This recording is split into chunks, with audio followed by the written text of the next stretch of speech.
I'm so pleased we're talking to you about mental health, which is often the poor cousin of anything that is physical. So when you talked about this so much.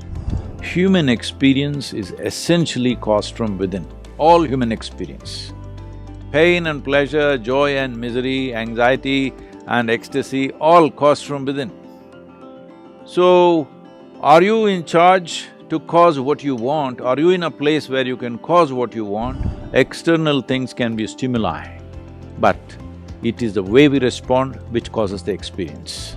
And I think a lot of people would like to start out on that journey of finding that inner peace and joy.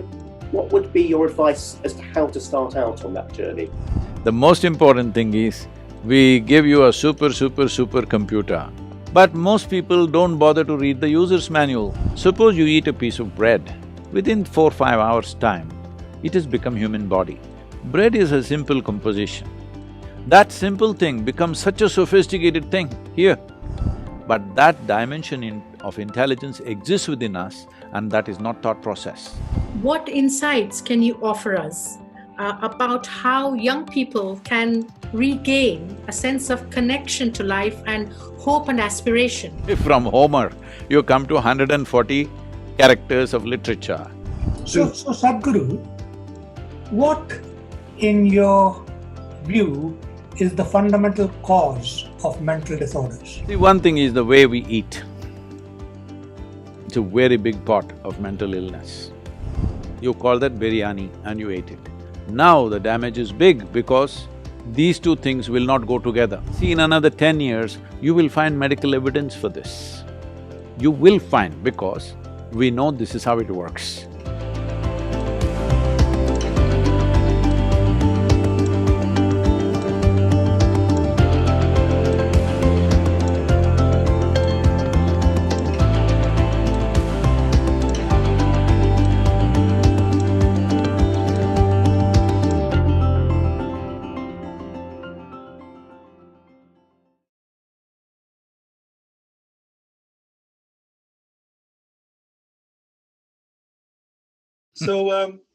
Well, it's lovely to see you again, Sadhguru.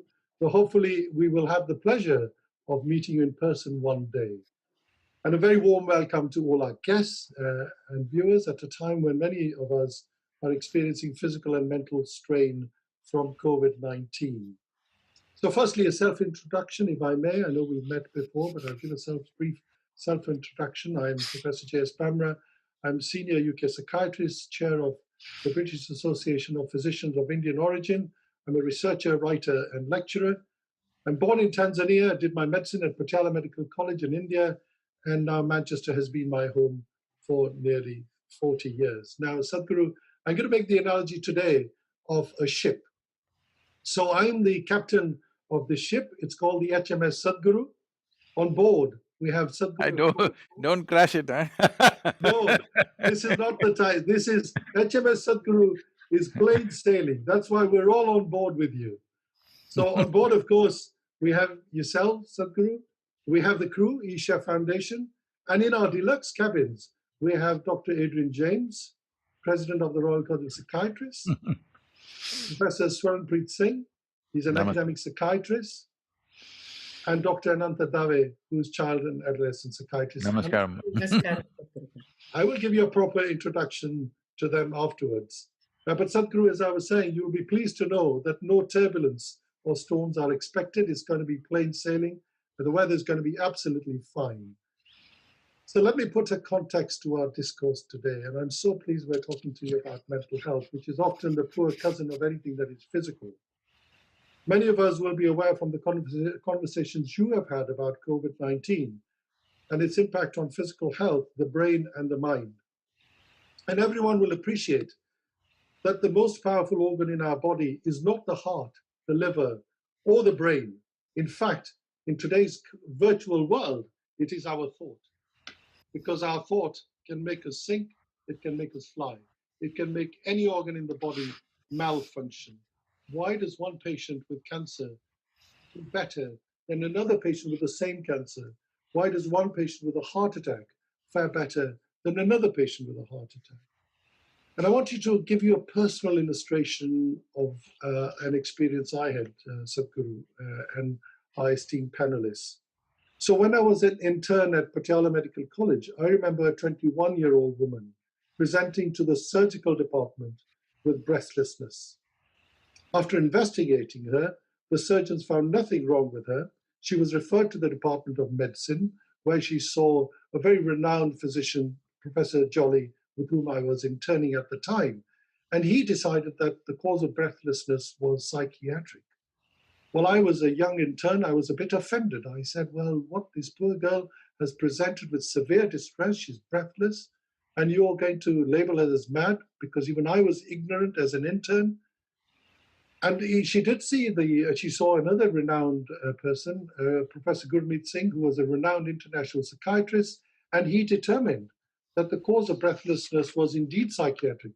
She had suffered long-term sexual abuse at the hand of a close relative. And so this physical illness was a manifestation of a hidden mental anguish. And so the mind is a corridor of thoughts, behaviors, and actions, as you can imagine, Sadhguru, and you've talked about this so much. Now, in relation to the impact of COVID on mental health, I've certainly seen an increase in my patients with depression, anxiety, insomnia, alcohol abuse, eating disorders, obsessive compulsive disorders, suicidal thoughts as well. There's been quite a major increase in all of these. But this, as you know, is not a local phenomenon. It's a global phenomenon. In one Canadian study that I saw, of 46,000 subjects, normal population, 24% reported that their condition had become poor or fair after COVID. 52% said their mental health had declined since physical distancing began, because as you know, physical distance unfortunately has also meant psychological distancing for many patients, many people. 88% indicated they'd experienced a symptom of anxiety in the previous 2 weeks, so a whopping nearly 90% had had anxiety in the previous 2 weeks during COVID. 64% of young people, and Anta, you'd be interested to hear this, of youth aged 15 to 24 reported a decline in mental health. And you know, the thing about this is that there are no blood tests to determine mental health. There's a blood test to determine the virus, antibodies, and all of that, and how immune you are or we are. There is no litmus test for mental health problems, and there is no vaccination that will stop mental illness, which is why seminars like this and what you all have done, and Sadhguru, you've done internationally, why they are very important to address some of these issues. So now, folks, HMS Sadhguru is fully boarded. Back to my analogy, and we're ready for departure, Sadhguru. Ultimate journeys of destinations, obviously knowledge. Knowledge so that people can be empowered to better understand and cope with mental distress, corona anxiety, severe depression, whatever you call it, and also help their loved ones too. But en route, we will make 3 stops. But I've made the introduction, Sadhguru. I just want to make a very brief introduction to yourself. I'm going to fail in my attempt, I know. But what have I gleaned? Well, First tell them I'm not your client, please tell them clear that. definitely not. No, definitely. Certainly not. We're here to actually get your wisdom in all of this. And of course, my esteemed colleagues who got so much experience. So this is a sharing and caring experience for all of us. And so, you know, so what I gleaned was that obviously you're a fountain of wit and wisdom, and we are in your darbar on HMS Sadhguru to share that experience with you. Now, you've been variously described as an Indian mystic, whatever that means. You're a spiritual master, a grand yoga master, a philanthropist, and I've seen all of the stuff you've done on that, as well as the environment. So you're an environmentalist, you're a very charitable person. And as I said to you at my last seminar with you on inner engineering, I think you're a scientific spiritualist. And you will remember that I told you that I was a man of science, but of course, you know, what you do is absolutely marvelous. So, Sadhguru, I've made some introductory remarks. Before I introduced our esteemed passengers, I just wondered if there might be other words you might want to give us before we start on our journey. See, in this pandemic situation, because I think we're focusing on this aspect, well, for a whole lot of people, lives have been lost, livelihoods have been lost. Many things that they were used to are no more for a whole lot of people. But one important thing which could be causing mental distress is not the loss of these things, mainly because they have more time with themselves. They just don't know how to deal with themselves. Essentially, in many ways, I know this may be a little insulting for people who are suffering at a certain level, but when they come out of it, they can see this, that all our mental problems on one level, I'm not saying this the entirety, on one level, it's our inability to handle our own intelligence. If we had half the brain that we have, we would be fine. Even now, I think there is one extreme step of lobotomy that if you remove some part of the brain, people do become peaceful or something like that. But essentially, our inability to handle our own intelligence is the main problem. So, the time that you have upon your hands is driving people crazy. Work was driving people crazy, endless, ceaseless action was causing them madness, but now you have time on your hands. I know these are bad words to use today, you are not supposed to say crazy, you're not supposed to say mad, you're not supposed to say insane, but you know all the words, I don't have the vocabulary for various descriptions that could be there. But essentially, people do not know how to deal with themselves. They think the problem is coming from elsewhere. No, human experience is essentially caused from within, all human experience. Pain and pleasure, joy and misery, anxiety and ecstasy, all caused from within. So, are you in charge to cause what you want? Are you in a place where you can cause what you want? Or are you in some state of compulsive reaction to situations that if there is one problem, you will make 10 problems within yourself? Right now, people are predicting mental health pandemic, suicide pandemic. So what you're saying is there is a virus pandemic, it's bad enough, it's disturbed many things. Now you will multiply it within yourself and make it into 10 different problems, and then you think you have some kind of a qualification. No. You need to understand you're just multiplying one problem into many things within yourself, because human experience is your business. What happens in the world is not entirely ours. What the world throws at us is not entirely determined by us, so many things happen, all right? But what happens within us is entirely our business. As cultures, as individual people, as cultures, as societies, we have not taken charge of this. The way we eat, the way we sit, the way we breathe, we have not handled this mechanism in such a way, the human mechanism, which is the most sophisticated and complex mechanism on this planet, which is a consequence of 1,000,000 years of evolution. Now we don't know how to handle it. So it's just like if you sit on a bicycle and you don't know how to ride, of course you crash and you think there's something wrong with the bicycle. If you don't know how to drive the best car in the world, you still can kill yourself. So does not mean there's something wrong with the automobile. Similarly, there is nothing wrong with this, it's just that this is a kind of a chemical soup. Now, are you a great cook or a lousy cook? That's a question. I'm a bad cook. No, that's not good for your profession. You should not be saying, I'm talking about this soup.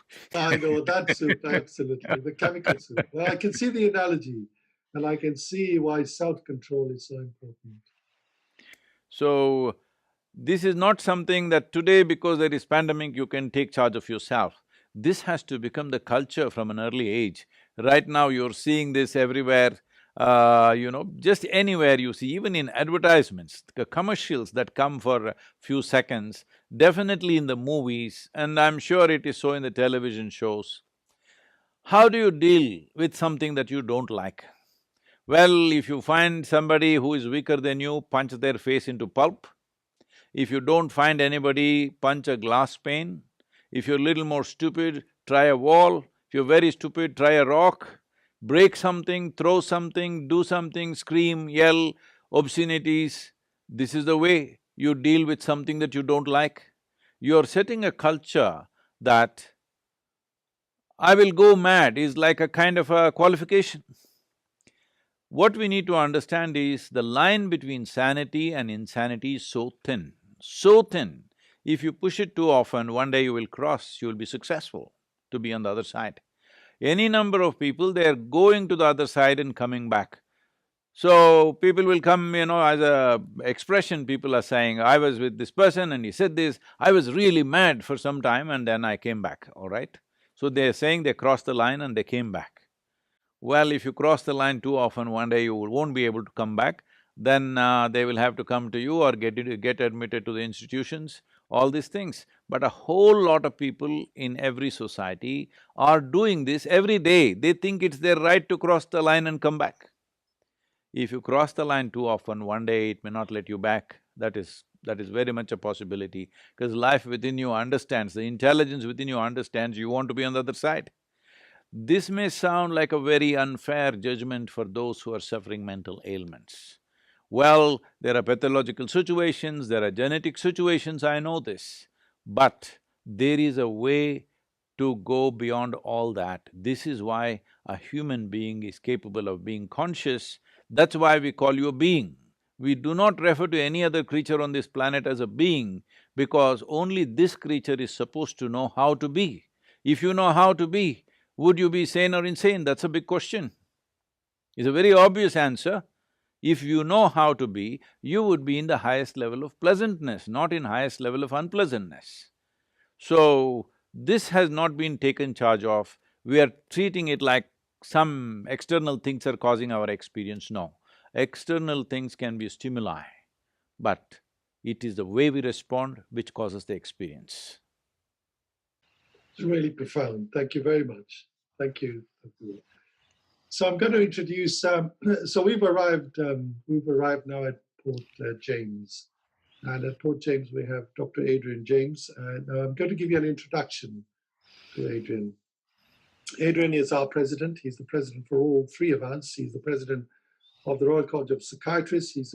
Adrian is profound in terms of his influence in psychiatry in the UK and beyond. He's founding chair of the School of Psychiatry at Peninsula Deanery. He was previously the chair of Westminster Parliamentary Liaison Committee for the Royal College of Psychiatrists, something that he did for 5 years, where he was in charge of parliamentary liaison, lobbying ministers and attending party conferences. I'm sure you had lots of fun too, but he says it was initially horrifying. The only pleasure he got was the chance meeting that he could have with his wife, Sarah Wollaston, who's also a friend of mine, who was an MP at the time. And she's a GP too. So Adrian was clinical director for mental health, dementia and neurology. He worked for NHS England Southwest, and he has chaired a number of review groups such as on care systems, cannabis, prevent and learning from deaths. He set up the Workforce Wellbeing Committee at the Royal College of Psychiatrists, and this remains his passion even during his presidentship. So Adrian would like to have a discourse with you, Sadhguru. Namaskaram. Namaskaram. Thank you for giving up your time and for giving us the benefit of your wisdom. And in my experience as a psychiatrist for 35 years, people often say, well, what's the cause of mental illness? And I guess, I think there are three causes. There are people who have terrible life experiences. We sometimes refer to them as the social determinants of mental illness. And they've been put in a situation through no fault of their own and developed an illness. As you said, Sadhguru, there are some people where it's genetically programmed into them that they will develop a mental illness. But there are issues around well-being. And as you said, that COVID has had a dramatic effect on the whole world, and it had caused terrible suffering. And but it has also given us all an opportunity to stop and think about our lives, and it's a time for renewal. And as you said, many of us we're not used to stopping and reflecting. We just carry on living the lives we've always lived, chasing things that quite often don't bring us happiness. and not actually standing back and thinking. And I would really like to hear from you about what your advice is to the majority of people who don't create that sort of time and space as you do, who are amateurs in this area, how they can use yogic thinking to renew themselves and think about what their lives are really going to be when COVID is finished. This is such an opportunity for the whole world. Erin, if I say something which is abrasive, please pardon me, because see, it's like this. I know the part of the world that you come from, human thought is considered to be the paramount thing that a man or a woman can do. As human beings can do, thought is the highest possibility. But let's look at thought. Your thought is a consequence of whatever data you have gathered through various experiences of life. Am I correct? It's like data is constantly being absorbed by our five senses, by seeing, hearing, smelling, tasting, touching. In these five major ways, we are acquiring data all the time. From this data, we are generating thought. Well, somebody may have simplistic thoughts out of it, somebody may produce permutations and combinations of whatever data they have, which looks complex and sophisticated, but essentially it is only recycling of the existing data that we have. So in the yogic culture, we do not give any significance to what you think or what anybody thinks, because it's just recycling of something that is already there with you. You will have no new territory coming under you with thought. It is just newer and newer possibilities of mixtures, newer and newer cocktails you can make out of it, but it is the same thing. So, thought is not of any consequence in the yogic way of looking at life. So one thing that we want to do with… See, there are two kinds of dramas going on within the human beings, which cause enormous suffering to people. One is physiological drama, another is psychological drama. The two are related, of course, but they are happening almost like separate dramas, but actually they are one drama playing out to be two dramas. It's called double acting. They're the same stuff, because the chemistry of the body definitely determines how you think, how you feel and how you express yourself, everything. So, what happens in the body happens in the mind, what happens in the mind happens in the body. That all of you know better than me. So, leaving that aside, essentially, it is a drama of physiology and psychology. What you consider as my physiology and what you consider as my psychological framework, both of them are something that you acquired over a period of time. You were not born this way. You came just this much, now you have become a full-grown person. This has happened over a period of time. Coming from a society where there is such a complexity of food in India, you have largely lived in England, so I will just assume, this is just a joke, okay? I will just assume that you are fully made of fish and chips, head to toe. So all the food that we ate has become this body. The food that we eat is just the soil that we walk upon. Or in other words, we just gathered a piece of planet for ourselves, for our use, for a period of time. When the time comes, we have to shed it anyway. So what we have acquired, what we have accumulated, can never be us or me. What I have gathered cannot be me. I cannot say, this cup is me. I can say, this cup is mine. I cannot say, this is me. So similarly, you can say, this is my body, this is my thought, that's how we speak. But actually in your experience, you are the body, you are the thought, isn't it? There's no distinction. This is the fundamental problem. If every moment of your life, if you are conscious that you're able to hold the body little away from you, you're able to hold your psychological framework little away from you, then you could use the mind and you could use the body whichever way you want, but it would not cause any suffering to you. Essentially, there are only two kinds of sufferings which human beings go through: physical suffering and mental suffering. Physical suffering is still a minuscule in modern society compared to mental suffering, because when an injury happens, when a physical ailment happens, somebody poked you, somebody shot at you, these are rare things. It's happening unfortunately, but it doesn't happen to most of the people on the planet. Physical pain is very little. Largely, over 95% is just mental pain. Mental pain essentially means, as I already said, see, if I ask, would you want your mind or your intellect sharp or blunt, in one unison, entire humanity will say sharp.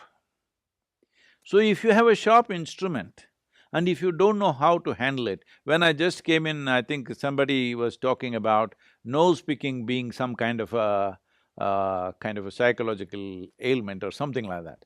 Suppose you have a knife in your hand and you do nose picking, you know what will be the condition of your nose? So right now, you have a sharp instrument in the form of an intellect. This is sharpest in human beings compared to every other creature on the planet. That is what is allowed us to dominate this planet over every other creature who may be much stronger than us, but we are dominating simply because our instrument up here is sharp. Now, if you have a sharp instrument, you should know how to hold it. If you do not know which side is handle, which side is blade, whichever way you hold it, you will cause harm to yourself. Right now, that's all that's happened. The sharpness of your instrument is just poking you all the time, you don't know how to hold it. Compulsive behavior with a sharp… if you have a sharp knife in your hand and if you have compulsive behavior, you will bleed all over the place. So right now, tell me one thing, just tell me one thing that human beings are not suffering. If they are poor, they suffer their poverty. Make them rich, they suffer the taxes. If they're not educated, they suffer that. Put them to school, endless suffering. If they are not married, they suffer that. Get them married, I won't say anything. Just about anything and everything human beings are suffering, isn't it? So the suffering is not in the life, the suffering is in the way you hold your own mind. You do not know how to hold a sharp instrument. This is why I said, if you had the brain of an earthworm, you would be very peaceful, no yoga, no meditation, nothing would be needed for you. Only because your mind has become sharp, how you hold it becomes very of paramount importance. If you don't hold it right, either cause to damage to somebody else or to yourself. How much damage we have caused to every other life on this planet? All this because of the sharpness of our intellect, isn't it? If we did not have a mind like this, if we had half the stuff that we have, oh, we would be so eco-friendly, believe me, and we would be so meditative meditation wouldn't even be necessary for us, we would be just fine. So essentially, what is a tremendous potential, we have turned it into a problem because we don't know how to use it. Any instrument is like this, any mechanism is like this. If it is of great potency, there is also a great danger attached to it if you do not know how to deal with it. If you are walking, the risk of you breaking your head, limited but possible. If you run, more possible. If you bicycle, if you're on a cycle, much more possible. If you're on a motorcycle, much more possible. If you get onto an airplane, much more possible. If you get onto your spacecraft, super possible, isn't it? So the same thing, as evolution happened, as this became sharper and more competent and more sophisticated, it is a tremendous possibility and also a tremendous problem if you don't know how to deal with it. The same things, all the things that I mentioned, from legs, running legs to walking legs to bicycle to motorcycle, what does this mean? Higher possibility, isn't it? Higher and higher possibility. Higher possibility also means more complex problems if we do not know how to deal with it. We claim we are the most intelligent people or the most intelligent creature on the planet, but in my understanding of life, intelligence should be a solution. Now, intelligence is a problem, what kind of intelligence is this, I'm asking? For most human beings, their intelligence is a terrible problem. They are not using it as a tremendous gift or a possibility, they are using it as creating problems for themselves and for every creature on this planet. If you cannot even sit quietly in one place joyfully, this means there is a mental ailment. If I have to diagnose people, if you cannot sit here by yourself joyfully, this means there is a problem in your mind. Whether it will cross certain limits for my medical diagnosis or not is the next question. That needs little prompting from everybody around you, then you will get there very quickly. If people around you provoke you and prompt you, you will get there. But the important thing is, how many people today can sit quietly by themselves without reading a book, without talking to anybody, without watching the phone, without fiddling with the phone or television? How many people can simply sit joyfully, just being alive? Being alive is the greatest happening that's happening to us right now, isn't it? The greatest thing in our life is we are alive. This is the most important thing. How many people can sit here just enjoying the aliveness of who they are? No, very, very minuscule number of people are left. I was talking to a group of people in United States, a large group of people in New York City. I asked them, how many people in New York City can sit one evening without even a glass of wine peacefully? I did not even raise it to joy, peacefully. They think about it like this, like that and say, maybe about 3 to 4%. So 96% cannot sit in one place. I am using glass of wine as minimum dose. Others have graduated into many other things, that's a different matter. With little bit of outside support, most people right now, to be healthful you need chemicals, to be joyful you need chemicals, to be peaceful you need chemicals, for everything you need chemicals. Though you have the most complex chemical factory right here, you need things from outside. This means we have not even explored the full depth and dimension of what is the possibility of being human. With minimal things we are trying to go and do things in the world because everybody is trying to be ahead of somebody else. Like an apple tree want to produce coconuts, what will happen? That's all that's happening to human beings and for which they are suffering endlessly all the time. You give them anything. See, most people who are suffering their jobs. For example, certain surveys in United States says 70% of the US population hate their jobs, not dislike, hate their jobs, 70%. That's why, thank God, it's Friday. And the next 2 days, they are overdosed. Now, you don't have a job, at least you must be walking joyfully, isn't it? Whole lot of you don't have a job, you should be very joyful, isn't it? No, no, no. Now they will suffer that there is no job. If there is a job, they will suffer that. If there is no job, they will suffer that. Tell me one thing, everything they suffer, this is not because of the quality of life. As quality of life goes, we as a generation of people have the best deal ever in the history of humanity, isn't it so? Huh? In terms of comforts and conveniences, did any generation in the last 10,000 or a million years had what we have right now?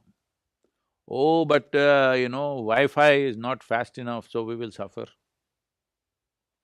I'm saying there's no end to this. This is simply because we are not been taught, our education systems have taught us about how to manage this, how to manage that, how to go to moon, everything, have taught us nothing about how to manage this one. This is why I said mental health is not going to just happen like that. Mental health must become a culture in a society. You have to breed them like that. Today there are a lot of studies showing how a pregnant woman, one who is becoming a mother, how she eats, what kind of people she is with, what she is exposed to has a huge impact on the next generation of people. Today they're saying that. We have always been conscious about this. In India, there's a whole process from the moment of conception to delivery and later on, whatever happens, as long as the mother is still feeding the child, all this duration, what she should do, what she should not do, it's a military regimentation. What she should consume, what she should not consume, what kind of people she should meet, what she should not meet, where should go, where she should go, where she should not go. Now, they're everywhere. Fully pregnant women are in the trains, they're in the buses, they're in the bars, they're drinking, they're smoking. won't this have an impact? They said, no, no, nothing happens. We studied the blood parameters, nothing happened. Now after 50 years of that culture, now you are saying that it is actually having an impact for many generations of people. So I am saying mental health or even physical health is not a one-day affair. We have to invest in culture of health, otherwise it will not happen. Individual people may manage, but if you want a whole crop of or a generation of healthy people, we need to create a culture of health, otherwise it's not going to just come like that. So those are really fantastic observations, and I would agree. And but if the mind is the most complex instrument, when you get a new instrument, you often get sort of the long guide, the instructions, but you often get a quick start guide as well. And I think a lot of people would like to start out on that journey of finding that inner peace and joy. What would be your advice as to how to start out on that journey? Well, you came to the point. The most important thing is, we give you a super computer, because every supercomputer you produce is just a drop out of this, all right? But most people don't bother to read the user's manual. They think they can just blunder through it somehow. And that is what you're seeing as all kinds of ailments, all kinds of struggles and sufferings that are happening in the world. So where is the user's manual? I'm trying to simplify the question. Simply the thing is, here the machine and the user's manual are written within itself. Everything is self-made because this machine created itself from inside. Was not formed from outside. From outside we just gave material. Just look at this. Suppose you eat a piece of bread, within 4-5 hours' time, it has become human body. Bread is a simple composition. That simple thing becomes such a sophisticated thing here. Human cell and what is in the bread are two different dimensions of existence, isn't it? But that simple aspect of the bread, you are making it into a human cell in just 4 to 5 hours. This is a super miracle, isn't it? Making bread into a human being is not a simple thing, but that dimension of intelligence exists within us, and that is not thought process.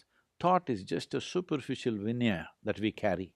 Right now, the entire modern societies are completely invested in that veneer. When I say they're invested in this veneer, I've been, looking for some things, and I was talking to a prominent automobile maker who also now owns your JLR, you know.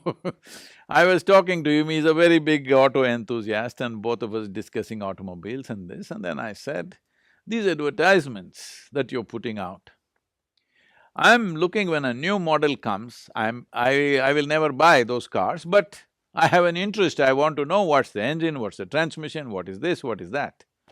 But wherever you look in any advertisement, it talks about the stereo system, the leather, the stitch and the glove compartment.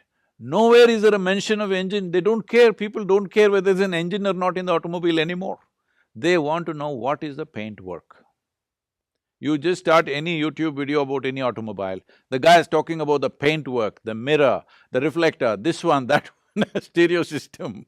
This is what he's talking about. Unfortunately, that's what we have become. Our thought is just a surface, it's a paint work. We can look good if we have certain sophistication of thought. It doesn't take us anywhere. Thank you, Sadhguru. I'm going to pass back to JS and say thank you for your wisdom and your thinking. Thank you, Adrian. Yeah, we're still on course, which is wonderful, Sadhguru, and I'm still thinking about this thought thing. It's in my thought process. Don't worry. So our next destination is Port Ananta, and we've just arrived there. And I'm going to give you a little introduction to my eminent colleague. So Dr. Ananta Dave is medical director at an NHS Trust. She's a child and adolescent psychiatrist, and she's a fellow of the Royal College of Psychiatrists. She was awarded a Churchill Fellowship in 2019 when she traveled to the US to learn more about doctors' suicides. And that interest has taken her to become the trustee of a very good charity called Doctors in Distress, which tries to improve the mental health and well-being in doctors, because as you can imagine, doctors are not immune from this at all. She has a number of accolades. She's an avid undergraduate and postgraduate teacher, and she holds a master's degree in medical ethics and law. She is the first female president of British Indian Psychiatric Association, and she has co-authored and chaired a report on the impact of COVID-19 on BAME people for the Royal College of Psychiatrists. So, Anantha, I'm going to ask you to have your discourse, please, with Sadhguru. Thank you, JS, for that very generous introduction. And namaskaram, Sadhguru Garu. It is a real... Oh, Telugu ma meeru? Aunandi. So it's a real privilege and honor to be able to have this conversation with you today and along with my colleagues. And I've been fascinated by what's happened so far, and I'm really looking forward to the rest of the session. I mean, a couple of thoughts just on what's been discussed so far. And while you've put it in a very articulate way about how we've not really used the main instrument that we've been given, the engine of our lives, in a very useful way. One of the things that I find about the pandemic, and I've worked in both India before, and in the UK as well, and just having observed how things are, one of the perhaps the positive fallouts of what has been a very devastating pandemic is that people perhaps are more willing or less afraid to express their vulnerability. They're at least able to say, look, I'm not quite sure what I'm doing, and maybe I need to restart and reset. And I think that's a positive thing. I think that being able to show that rather than sort of trying to pretend everything is okay and that you're, master of everything is something positive, I think. So that's something that I wanted to share. And the other thing I wanted to say before I asked my question is, you talked about, how people might think of themselves as mentally ill, or how after a particular point is crossed that anybody can actually reach that state. But over the years I've seen that there are many people in the world who suffer from mental illnesses where that has not been recognized, and the stigma and the secrecy that surrounds mental illness has actually devastated lives. And I think it is good, although we are not there completely, it's good that that is being validated, the distress, the mental distress, whether it is at the pre-pathological stage or whether it is at the stage where it reaches the diagnosis of mental illness. I think that more and more of that is being validated, which I think is positive. So these are some of my observations based on what you've said. Now, being a child and adolescent psychiatrist, my question to you, or the thing that I was interested in is discussing a bit more about the effect of the pandemic on children and young people. My experience is more in the UK because that's where I've been for the last 25 years. But I think this holds true to children and young people around the world, is that the different groups of people have had the pandemic impact them in different ways. But for children and young people, when they're at a very crucial period of their development, their emotional, cognitive development, their independence, the pandemic has really made them sort of have to rethink about perhaps their perspective on life or the way they are developing. So whether it is the fact that they've had to stop their interactions with peers, education came to a standstill, that the social media being the main medium by which they interact with peers, or whether it is seeing grief and loss amidst them, although they themselves might not become seriously ill with COVID. They've seen their parents, grandparents, their loved ones dying with COVID. In the UK, we know that in terms of unemployment, it is the 16 to 24-year age group which has been the most heavily affected. We know that in the UK, compared to in all the countries in Europe, for example, the level of stress and anxiety felt by young people is very high. So clearly there has been a particular impact on children and young people. And what I wanted to ask you was, what insights can you offer us about how young people can regain a sense of connection to life and hope and aspiration amidst all the suffering and the stalling of things that they have taken for granted and are normal? Thank you. Now, when you say a child or a youth, what it is supposed to mean fundamentally is they're still unformed in some way. But unfortunately, in the present generation, even very young people are too highly formed. If you get formed too early, you become deformed in some way. I'm sorry I'm using such words, but if you take a form very early in your life, that form becomes your way. That is a kind of deformation of life. You should never get formed if you ask me.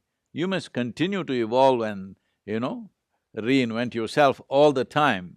But these days, because of the level of communication and exposure that they have very early on, the kind of exposure that we would get when we were 25, today a 10-year-old boy or girl is getting that level of exposure, all right, to almost everything.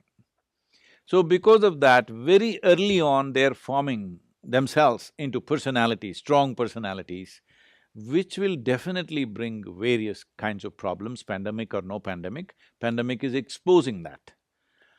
About, your work involves about doctor suicide and things, I was just amazed. About 2 years ago or 3 years ago, I was at the Yale Medical University, and they were telling me the numbers. I don't remember the numbers.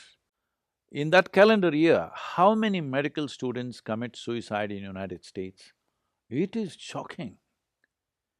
People who are investing their lives to make the world healthy in some way, if they are distressed and that they have to kill themselves in school, I'm saying, in an educational institution, well, you can imagine what we're doing to ourselves. And of course, we've been working with various aspects in India. The number of children committing suicide between the age of 12 and 18, in the year 2018, it was around 18,600 children killed themselves. Out of this, 7,300 or 400 of them were below 15 years of age. A 12, 13-year-old child, where is the question of killing myself, You should be exuberant and bursting with life. But that is going away. This is something, if we don't watch this now, if we don't really take care of this now as a generation, as a individual societies, or the price that we will pay will be extremely big. And as your statistics in UK also showing between 16 to 24, the level of propensity to cause damage to themselves, to physically harm themselves is increasing. Physical harm is a suicide in installments, all right? You want to kill yourself, instead you don't have the determination to go all the way, so you're causing harm to yourself, creating pain, creating damage to the body. You're trying to do it in installments. Well, all this is happening. I feel it's not pandemic. I strongly see that it is not the pandemic which is causing this mental distress. Pandemic is exposing people. Change in situations is exposing. But if you look at the mental pandemic, I know you said it in eloquent words of how it's causing suffering. If unfortunately over 1 million people have lost their lives, many have lost their dear ones, many have lost livelihoods. Yes, all these things are things to be compassionate about. But we must understand, compared to what previous generations have faced. For example, you're in London, is it, Ananta? I'm actually near Birmingham. Okay. Even Birmingham was bombed in World War II, but London was flattened, all right? Leave the other people, I'm just talking about the English people. What they've gone through, the previous generation, compared to that, this pandemic is a softball. You must hit it right. I'm saying compared to wars, famines and natural calamities of great disaster, this is a very soft ball. With responsible, conscious behavior, we can deal with this. But because we have become such compulsive creatures of habits, that now if you have to just change some little thing, you suffer so much. Right now, going to work, everybody was complaining, this commuting is such a nuisance, getting onto the train, going there, see how people are standing in the trains like they're cattle going for slaughter. They're going to work. You look at the expressions on people. Now you don't have to go to work, you can work from home. Now this is great misery. So we must understand we are not able to handle any change because this modern life with so much gadgetry and technology has brought a certain level of certainty which is unhealthy, I would say. Too much certainty. No generation had this much certainty about their livelihood, their survival, their everything. If 4 children are born in a family, only 2 lived normally, There was no such certainty. Today there is such a certainty about life. You're misunderstanding this for a guarantee. Instead of appreciating it and enjoying that certainty, right now people are thinking technology or something else has given them a guarantee of life. There's no guarantee of life, all right? Life is a fragile thing. Only if you behave responsibly, it stays with you, otherwise it'll go. So why are we behaving as rampantly as we're behaving? Because this is giving us such a false sense of certainty of 4 walls you have created, you don't know whether it's summer, winter, spring, what it is. Always it is 70 degrees centigrade, or I'm sorry, 70 degrees Fahrenheit, and you think this is it, you're in a box. We go into a box as a last journey. You can't live in a box all your life. If you live in a box all the time, that's not life. So right now when life hits you, virus is life, when life hits you, you don't know how to deal with it. All that's happened is small upheavals. This is a very soft ball compared to what the previous generations have faced. The Spanish flu, the World War I, then the Great Depression in America, then World War II, and so many things that they have faced. Compared to that, just 1 century if you take, if you look back, you will be terrified what was happening to them. 1 century, 20th century, what it has done to people. Compared to that, this is an extremely soft ball, we must hit it. We must hit it well and see that this becomes a very transformative and wonderful time for us, rather than thinking some calamity has hit us. No calamity has hit us. Any amount of medical proof is there that virus infections have brought about so many aspects of our evolution into place. In the past millions of years, many virus infections were key to instigating evolutionary process to hasten up within ourselves. Who knows, with this you may grow a halo. With the coronavirus, who knows? Let us wait, let us strengthen our immune system, let us bring our psychological and physiological balance into our systems and sail through this. He's saying there is no rough weather, everything is smooth sailing. It is still smooth sailing. Ananta, did you want to just do a quick follow-up? Yes, I mean, and that's very helpful, Sadhguru, thank you. And I think, in terms of giving young people, youth, that sense of hope and putting things in perspective and asking them to sort of, slow their expectations down is good. What would you be saying to people, for many people who might be facing some immediate, whether it is poverty, hunger, whatever it is, some immediate needs, basic needs, which are not being fulfilled, what would you say to them? What would you do to them in order to give them that strength and hope that they can get beyond this, and there is, their particular attitude or way of life can help them, bear these indignities? What would you say to maybe young people, but also families? Thank you. See, there are two things kind of woven together in this question about indignities that one may have to suffer and hunger. These are two different things. Hunger is a physiological, fundamental thing, all right? So if societies or groups of people or individual people are going into hunger state, starvation states, that's a different matter. That has to be dealt on a war footing. But we must also understand, never before in the history of humanity was food and survival as organized as it is today. Never before. Still there are places in the world where people are genuinely hungry. Genuinely hungry means they're starving, malnourishment is happening. to some 20–25% of the people still going through that. But those people generally live on the land or in the forest. So their lives have not changed in any way because of the pandemic, okay? It is happening the way it's happening, their food, their nourishment as it was, it is at the same level. Probably a whole lot of things have gone little better in many places where I have noticed. This is a very negative thing to say right now because everybody like to be told, oh, we are all suffering, we are all suffering. But in developed societies, let's say in UK or United States or whatever, these are not countries where you need to go hungry.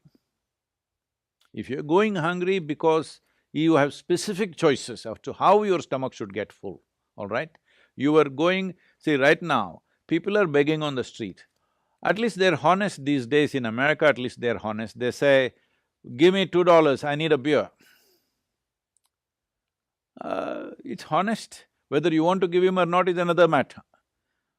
So there is hunger and there is a lifestyle. These are two different things. Lifestyles are disrupted. Life is not disrupted, let's understand this.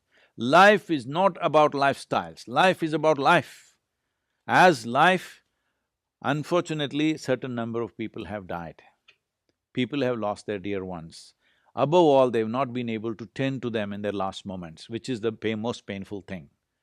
But lifestyle getting disturbed is not a bad thing. Not a bad thing. Ecologically, it is definitely not a bad thing. Even economically, it's not a bad thing. It is good that once in a while lifestyles get disrupted because that disruption will bring various new possibilities and new thinking and new avenues as to how we should conduct our life. So lifestyles are being disrupted, and if you interpret that as an indignity of life, well, I'm telling you, you're talking about young people, because they can't go to school, because they can't meet their friends, there is some problem. If I was 15 or 14 and there was no school, I would be fantastic. I don't know what's wrong with today's children. No schools, they're crying. If they declared no school for 6 months, I wish there was a pandemic when I was young. 6 months no school means that would be paradise for us. But that also they're suffering. So this is because too many structures in our mind, too early, they're being formed into concrete balls too early on with excessive exposure, excessive information, excessive expression before… See, there is something called as perception and then expression. In yoga, we always say the time that you spend to perceive should be higher than the time that you spend for expression. Perception is more important than expression. But today, with the technology available, it's all expression, no perception. So you will grow up as bloody fools, I'm saying, without any profoundness to your life. Just sending emojis, you think you're writing literature? From Shakespeare, from John Keats, where have you come? Emoji language, is it? I'm asking you, English language has become all sign language. So, this has to stop. If virus is going to stop this, it's great because to create languages, it has taken 1,000 years. Language doesn't happen like that. And language, according to today's neurological thing, we've always known this, that language is one of the significant parts of human brain development, all right? How many languages you can speak shows in many ways how complex your activity has become, cerebral activity has become. So, today we are taking it back with technology. Right now, if pandemic is going to reverse that, I'm very glad that it's happening. I'm very, very glad. Maybe they're reading little more than before rather than texting or doing something else. So, 140 words or 140 characters has become the character of the literature of today. Okay, from Homer, you come to 140 characters of literature. This is something we need to look at. If virus is disrupting that, I'm very glad it's disrupting that. Only lifestyles are disrupted. Life we must protect. We must ensure, this is a fundamental responsibility, young or old. You must make sure, as long as this virus lasts, however long it lasts, you must stay alive. This is your fundamental responsibility. And you must ensure everybody around you stays alive. If this much responsibility everybody takes, Life is fine, we may live with little less. This is what, when I said this, everybody got angry with me. I said, what is the big ruckus about the economy? What may happen to us? At the most, we may live like how we lived 10 years ago, or maybe 25 years ago. 25 years ago, believe me, life was good. Hello? We didn't have so many things that you have today, but life was just good, very good. It was great for me 25 years ago. So if it becomes like that, I don't see what you're complaining about. You'll consume less, which is what everybody is trying to talk about it like a philosophy. You didn't get the philosophy, so the virus is doing it to you, you're consuming less. It's great. So lifestyles being disrupted, I have no sympathy for that. Life being disrupted, that needs to be handled compassionately. Thank you very much, Sadhguru. Very useful and fascinating insights. I'm sorry if I'm very abrasive To have this conversation. Thank you. Well, the bottom line is life has to be preserved. You are absolutely right. Absolutely. And everything, the materialistic world, which you've very eloquently described, is something that we all need to look at. So our next, we've just arrived at the next destination, which is Harbour Swaran Singh. So Professor Swaranpreet Singh. Namaskaram. Swaran is a great friend again, but he is a renowned professor in psychiatry all over the world. He is professor of social and community psychiatry at Warwick Medical School. He is director of Centre for Mental Health and Wellbeing Research at his university and associate medical director at a local NHS trust. He is director of NIHR Warwick, India, Canada Group for Improving Psychosis Outcomes at the National Institute of Health Research, and an adjunct professor at the Faculty of Medicine in Denmark. For a long time, nearly 6 years, he was the Commissioner for Equality and Health Rights Commission mandated by the UK Parliament. He's published extensively, Sadhguru, on culture, on ethnicity, mental health, onset and outcomes of early psychosis. In fact, he's been a pioneer in early intervention in children and young adults who become psychotic, and he's an expert on mental health law and medical education. So he's, I can tell you this because he told me this. Swaran is, of course, a serious academic, but he also believes in the virtues of spirituality, he tells me. So we're all in good company. Swaran. Don't throw a patiala at me, huh? I'm not from Punjab, I'm from Kashmir. So Oh, okay. you're in safe hands. I'm the one from Patiala. Yeah, he's from Patiala. Sadhguru, I know you've spoken about science and spirituality, and we are in a very fortunate time when we can study the living brain. You know, we can see, neuroscience has shown us through imaging the profound impact that spiritual practice like meditation has on the brain structure and function.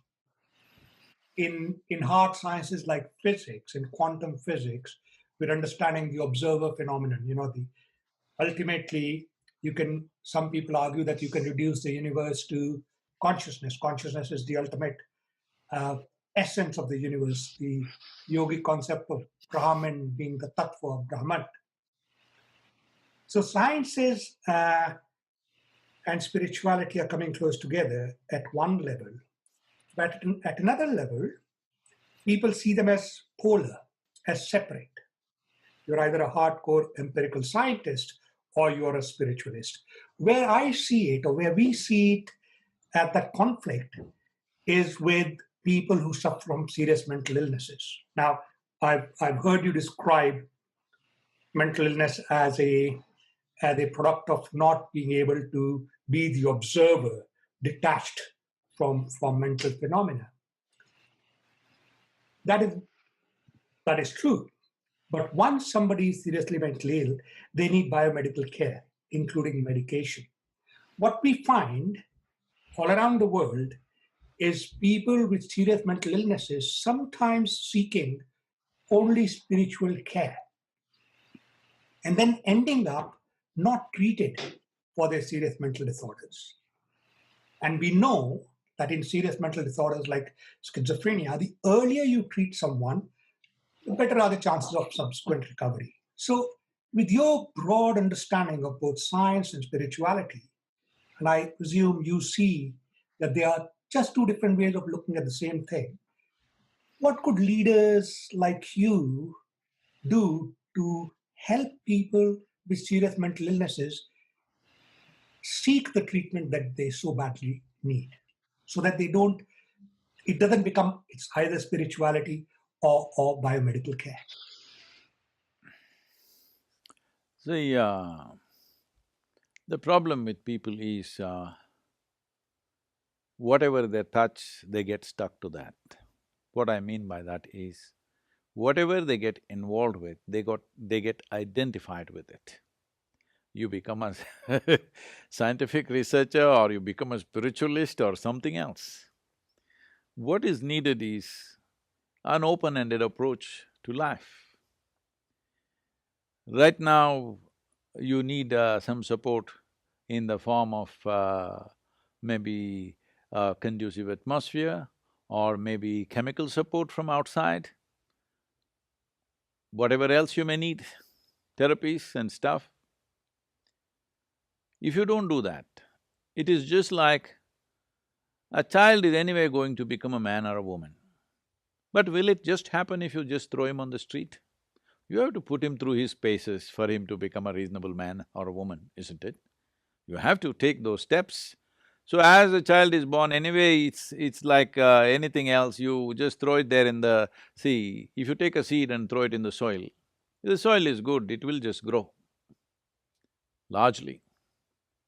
You don't have to tell a mango tree that, don't forget it, you're a mango tree, don't end up with apples. You have to produce only mangoes, no teaching needed, because they've all come as composite life.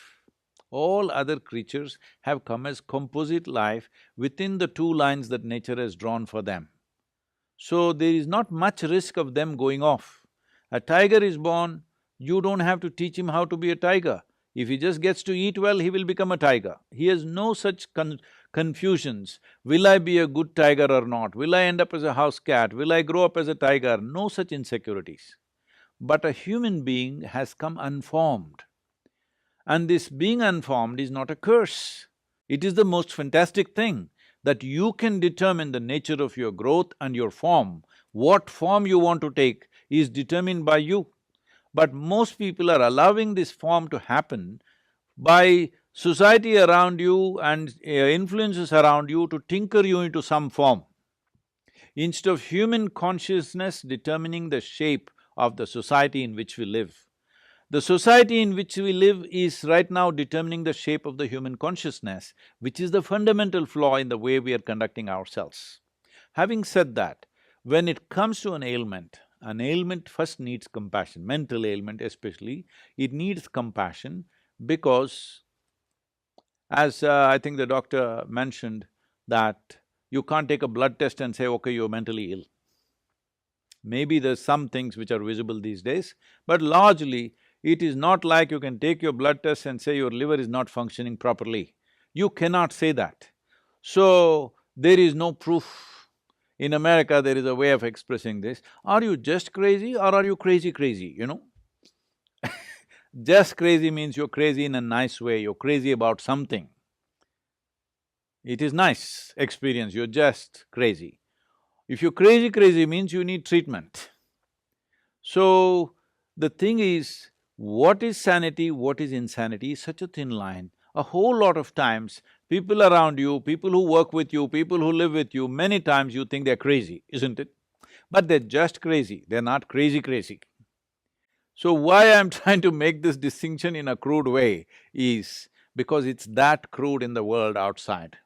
When somebody behaves little out of control, we do not know whether they're doing it out of their irresponsibility or something else is compelling them to do it that way, you know? You do not know. One moment it looks like they're really ill. If you reach out with compassion, they suddenly take advantage of that and start doing other things to you. Then you push them back. This is a struggle, I'm sure you've seen this with your patients all the time. you cannot really make out absolutely when are they really sick, when are they making it up, when are they playing it to their advantage, you know? You cannot make a distinction. With physiological ailments, you can clearly say, this is it, this is what is happening. Even if the person pretends to be pain, the doctor will say, no, he doesn't have enough pain, his threshold may be low, he's just acting up, whatever, because it's all indicative, largely. But mental suffering is not like that. We do not know exactly what's happening because it's a complex mechanism like that. There is no one single or absolute parameter to say, yes, this is happening, yes, this is not happening.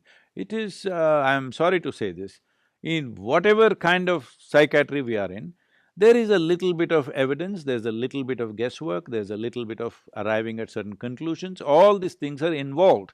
Otherwise, you cannot handle human mind because there are no absolute lines, this is it, there is no such thing.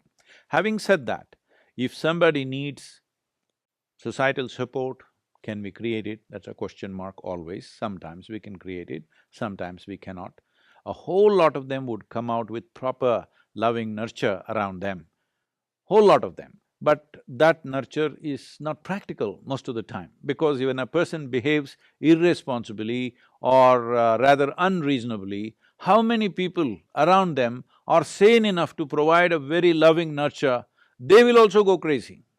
If this person behaves in unreasonable ways, they will also start responding in unreasonable ways because they are not very far away from this person. They also, with small provocations, are capable of going into the same states. So where do you find that ideal society which will nurture them like that? Very, very hard. We have tried a lot with a whole lot of them in our yoga center, but even in the yoga center, though everybody is committed to making this happen, when somebody becomes beyond certain reason, you know, their behavior becomes beyond reasonable situations, they start creating scenes and throwing things around, then everybody starts reacting, Sadhguru, do we need to take care of this person? Not possible for us. It comes up at some point because everybody gets tired of it somewhere. So then medication becomes absolutely necessary when we are not able to do it by talking to them, by creating a nurturing atmosphere, you're not able to do it. Obviously, it's medication, not meditation. I'm talking about medication, your arena. It has to be by medication, because without chemical influence, you are not able to correct their whatever is happening within them. Not that everything gets fixed, but at least it gets controlled. When it gets controlled, reasonably controlled, then we can teach them methods. But the biggest problem that I have seen with people with psychological imbalances is getting them to commit to do it. They will develop such a resistance for something that's good for them. To make them take the medicine is a huge challenge. I don't know if you face these things, because you know, if you're just treating people by prescription, at homes there is a huge challenge to make that person pop the pill. They're in such bad condition, they're suffering so much that they're making everybody suffer around them, but getting them to take the medicine is such a big challenge. Everyday circus you have to do around them to get that done, because there is a natural instinct of self-destruction in them. They're moving towards that so rapidly, you have to mask the medicine and give it, but today there are so many human rights stuff, you cannot give medicine forcefully to somebody even if they're dying, you know. There are all these issues are there in the society, but I have seen so many people, the moment they get to a certain level of psychological imbalance, there is a kind of a superiority kind of thing within themselves, that they think they're better than everybody, they think the whole world is crazy, they don't want to take the medicine, they openly say, you take medicine, you are the one who needs it. Well, it's tough. Because there is no absolute measures that this is that, there is no absolute measure. So where does something come in? Where does spirituality come in? It depends how you describe or define spirituality. Spiritual process is not one aspect of life. Spiritual process includes psychiatry, includes psychological therapy. Spiritual process includes chemistry also, but we are looking at chemistry as managing from within. In India, spiritual process and Ayurveda always connected.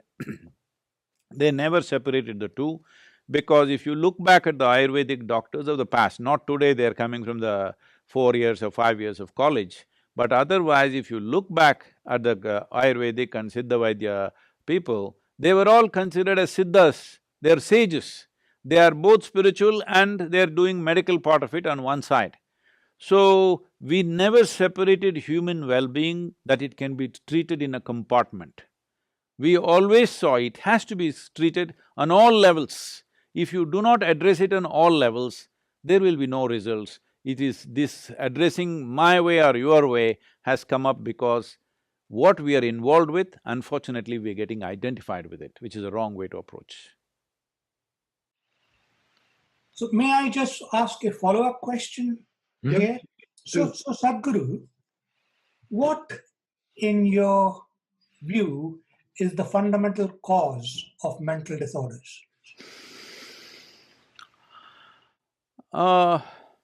If you're asking for one cause, Well, it could be many. there are too many. If you want me to list it a little bit, I can't list all of them. See, one thing is the way we eat. It's a very big part of mental illness. The way we're ingesting chemicals and hormones today unconsciously at various levels is a serious part of mental illnesses of this generation. How we ingest, how we take food in. This may sound little far-fetched for UK, but please listen to me carefully. We look at life like this. You are who you are as a person. You are who you are because of the parentage that you had, the schools that you went to, the education that you had, now the exposure that you have in your life. That's why you have become this kind of a person, isn't it? It's all many things receiving. So all the times you're receiving, what you're receiving is not just information and thought. Life receives in so many levels. On the energetic level, it receives. So in India, we see that anywhere if you want to receive something, first thing is you cross your legs, all right? Right now I'm sitting that way, it may not be visible to you. But first thing is cross your legs because we don't want to receive from the lower part of our body. We want to receive… anything positive means we want to receive from the upper part of our body. So if you go to some place where we think it's energetically strong, first thing is we cross our legs and keep our hands open because we want to receive from the dimensions which represent, in the yogic physiology, it's like this. There are 112 chakras, 114, but actually 112 within the human system. Out of these 112, there are 7 categories of them, 16 in each one of them. These 7 are generally known in the world today as chakras. So the first 3 are survival processes. And the in-between one is representing a meeting of this. It is from here on, from anahata onwards, which is enlightening processes of life.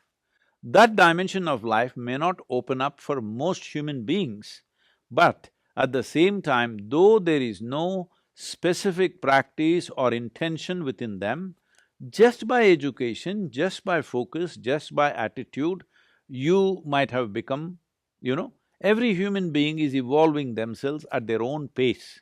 The question is, they are consciously evolving at a rapid pace or are they going slowly? But nobody can say that I've been the same since I was 10 years of age. We are all evolving in some way, in our understanding, in our experience, in our perception, in our wisdom. Every one of us are evolving.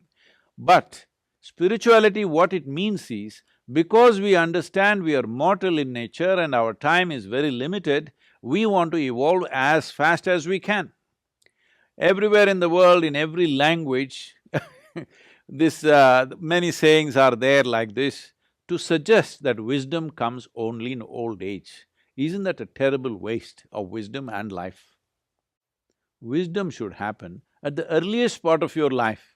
That is when you can really enjoy your life, that is when you can create a wonderful life. Wisdom happened just 3 days before you died. What is the point of this wisdom? Maybe it's still useful, I'm not saying it is not useful, but it would be far more useful, it came when you were 20 years of age, you became wise. Oh, you would build a fantastic life, isn't it? So in that sense, It is important you receive certain things in certain ways. Food is considered very basic level of reception. How we receive food, what we receive is very important. Today, what are we receiving? Right now, as you see societies get more and more affluent, they start eating worse and worse food. What a rural person in India would not touch, very sophisticated cities are eating that kind of food. When I say that kind of food, almost anything that Western societies are using today are a minimum 30 to 60 days old.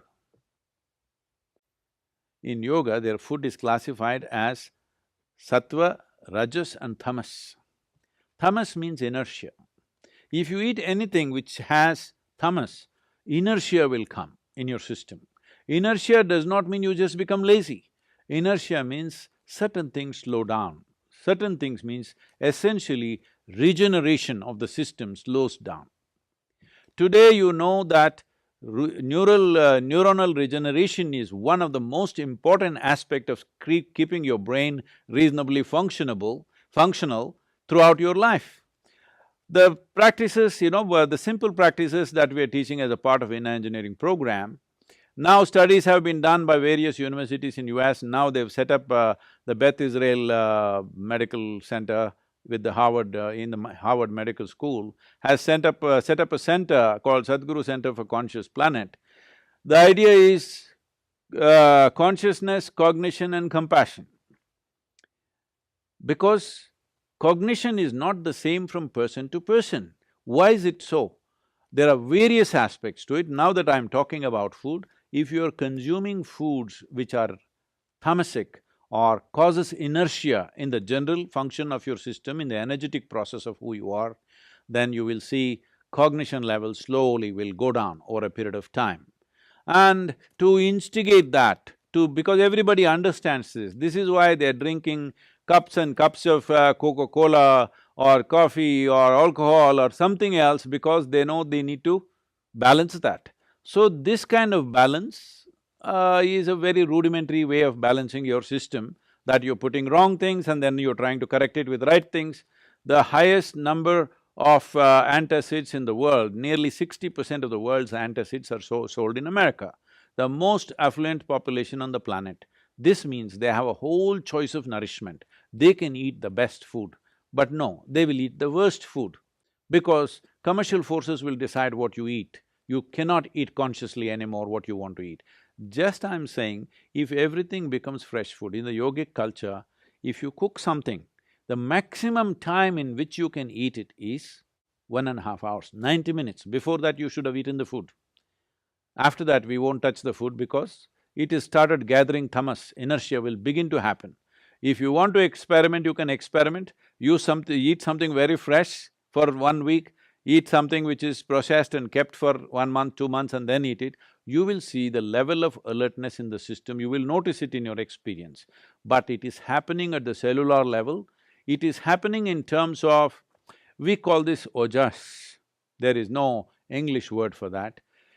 If you create sufficient ojas, which is a non-physical dimension of energy, if every cell in your body is wrapped in this, believe me, your aging process is will not progress. Your cellular age will almost remain stagnant for a long period of time. Some of the tests they have done on me and they are saying that my cellular age is 25. Well, I still am like 25, I'm maintaining the same level of activity, I'm maintaining the same weight, same everything. This is not some miracle. Every human being is capable of this with some simple attention to fundamental things. Going further in terms of food, there is something called as viruddha ahara. That means, if you eat one thing and put another thing which works opposite to that, then in your system there is a war. You know, digestive process is largely between acids and alkalines and all this stuff. So if you put things like this, mixed up together, right now, because the British have taken a lot to the Indian food, I see Indian curry and Indian restaurants doing very well out there. For example, you eat meat which is fatty. If you eat it by itself, it may not cause that much damage. but you ate that with rice and ghee. You call that biryani and you ate it. Now the damage is big because these two things will not go together.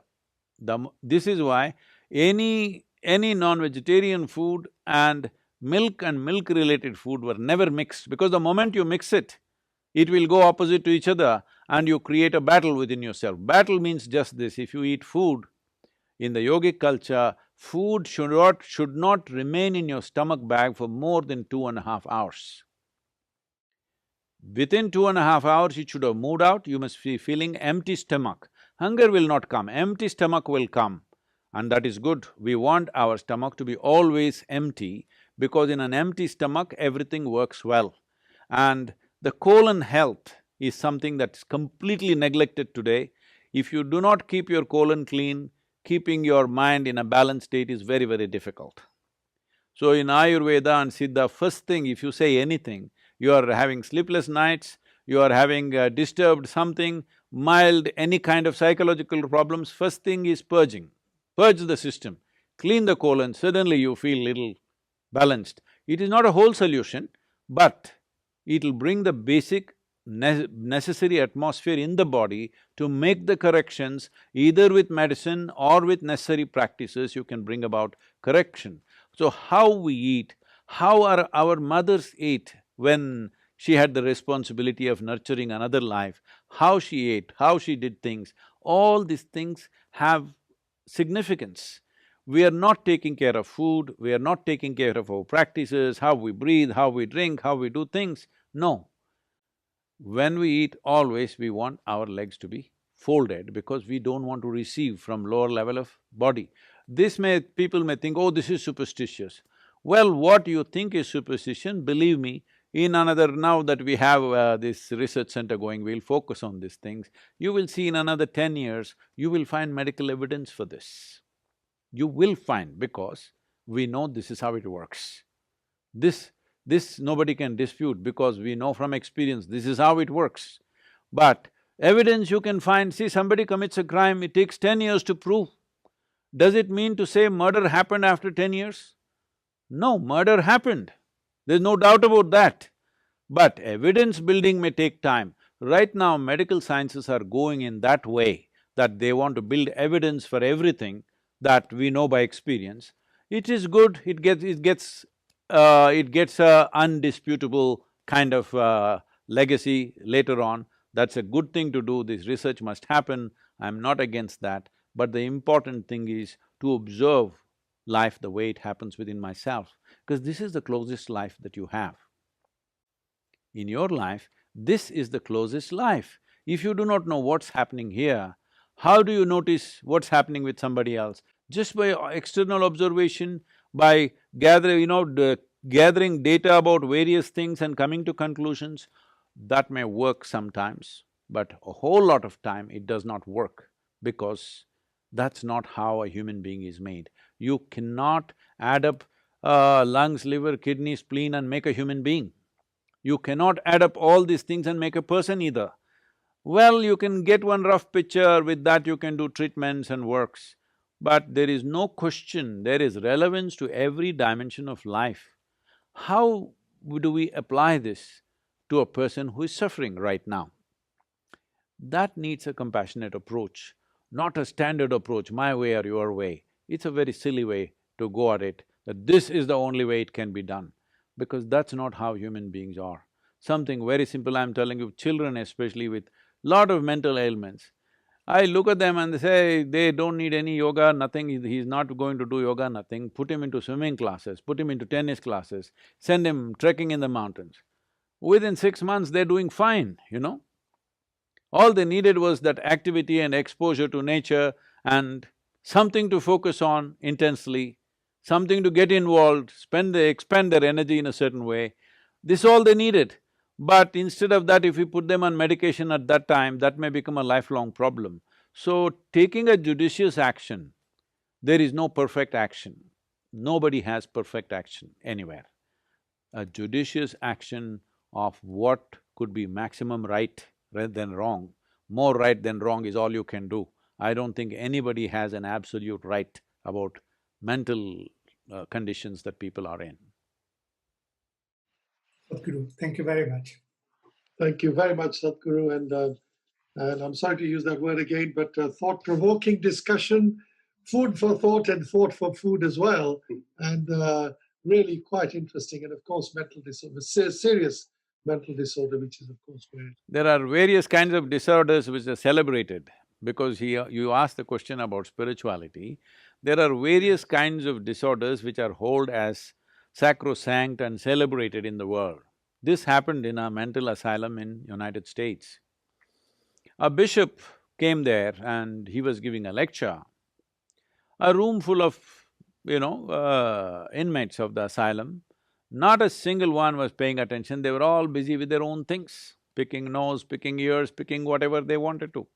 Only one guy in the front row was, without blinking an eyelid, he was just watching and listening intensely. Towards the end of the talk, that guy who was watching the bishop closely and listening to every word, he called the doctor who was in attendance and whispered something to him. Then the session got over, they all left. Then the bishop had a hard time speaking for 1 hour to a group of people who not one is paying attention except one person. Then he was interested and he asked the doctor, "What… that guy was the only one who was listening to me, what did he say?" So the doctor said, he asked, "How come he is out and I am in?"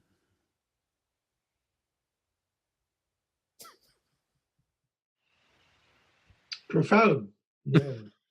But of course, Sadhguru, of course, what you said earlier is very important, that one approach isn't what helps, it's a combination of approaches, and people who have serious mental disorders, of course, that commonality of approach in various ways, medication, meditation, and proper societal support, and themselves taking ownership of what they eat, what they drink, and the drugs that they take, all of that is really important. So really profound. Above all, as a generation of doctors, all of you, I know it's not just in the hands of you 4 people or 100 people that are there, but as a generation of people, we should strive to create a culture of health, which includes physiological and psychological health. That is not going to happen overnight. We have to strive for that. The way we eat, the way we sit, the way we stand, the way we breathe, all these things need to be looked at. This is what the yogic system is about, that if you take care of all these things, definitely you will be healthy, both physiologically and psychologically. But that is not just… cannot be done just as individual level, it can be done easily, but cannot be done to the entire society or to the world just like that. It may take a couple of generations to bring that.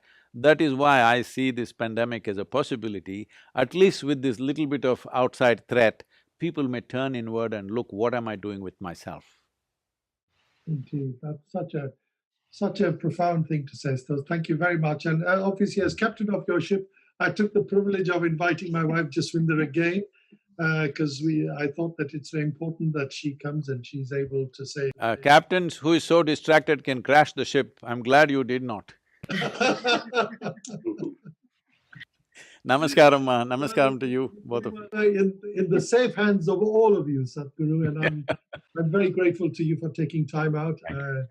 Of course, on a Sunday, I'm very grateful also to my colleagues Adrian, Ananta, and Swaran who've engaged in this discussion. I hope we can discuss this again. I think there's lots of scope to take this further, and I know there is a rampant pandemic situation in UK. All of you stay safe and healthy, and a lot of people's lives depend on you, so please stay well yourselves. Thank you very much. Chala santosham. Sadhguru. Thank you very much. Thank you.